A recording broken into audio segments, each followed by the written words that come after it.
अस्सलाम वालेकुम। चलिए जी, आज का लेक्चर शुरू करते हैं।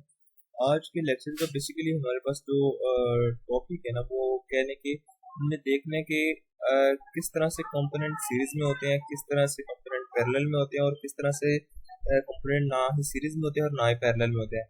तो इसके लिए मैंने यहाँ पे ना प्रोजेक्ट खोला हुआ है। तो यहाँ पे मैंने सोचा कि आपको सही तरह से इलस्ट्रेशन दे सकूंगा, तो मतलब सही तरह से दिखा सकूंगा आप लोगों को कि कैसे पता चलता है हमें कि कोई कंपोनेंट कैसे सीरीज और पैरेलल और ना सीरीज और ना ही पैरेलल में है। तो उसके लिए मैंने ये एक मिनट देखी गई है, मैंने एक सर्किट सिंपल सा लिया है। तो इस सर्किट में मैं आपको बताऊंगा कि किस तरह से कंपोनेंट हमारे पैरेलल में होते हैं और किस तरह से हमारे सीरीज में होते हैं।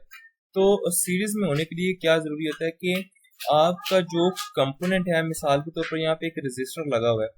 तो इस तरह से हमने ये प्रूव करना है कि ये सीरीज में किस तरह से होगा किसी दूसरे कंपोनेंट के साथ। तो जब अभी हम यहाँ पे इसको स्किप करते हैं, अभी हम देखते हैं कि पैरेलल में कैसे होगा, क्योंकि सीरीज पैरेलल में पहले मैं आपको समझा देता हूँ, फिर बाद में सीरीज को आपको भी पता चल जाएगा।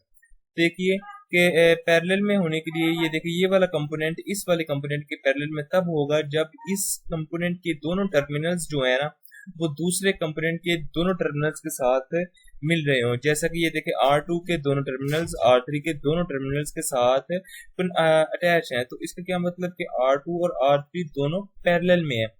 तो इस तरह से ये दोनों तो पैरेलल में हो गए। तो अब हमने प्रूव करना है कि सीरीज में कैसे होगा। तो सीरीज में होने के लिए ये अभी मैं आपको इस रजिस्टर को मैं अभी रिमूव कर देता हूँ यहाँ से, तो आपको फिर बेहतर तरीके से पता चल जाएगा। अभी ये रिमूव किया मैंने इसको।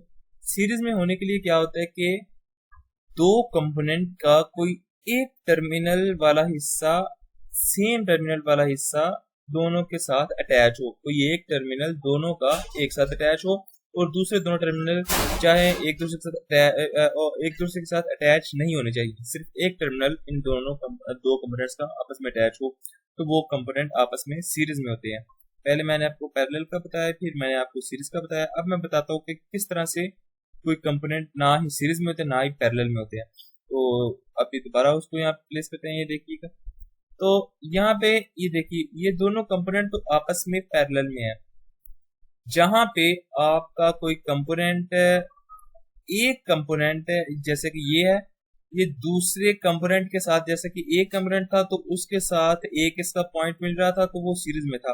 अब जब उस हिस्से में एक कंपोनेंट से ज्यादा, जब दो कंपोनेंट आ जाएं या इसके अलावा इससे एक से ज्यादा आ जाएं, तो वो जो हमारे पास पोर्शन होता है, वो कंपोनेंट्स जो होते हैं उस पोर्शन में ना ही वो सीरीज में होते हैं और ना ही वो पैरेलल में होते हैं। तो बेसिकली ये मैंने आपको आज सिर्फ समझाना था कि किस तरह से कंपोनेंट सीरीज में होते हैं, किस तरह से पैरेलल में होते हैं और किस तरह से ना ही सीरीज में होते हैं और ना ही पैरेलल में।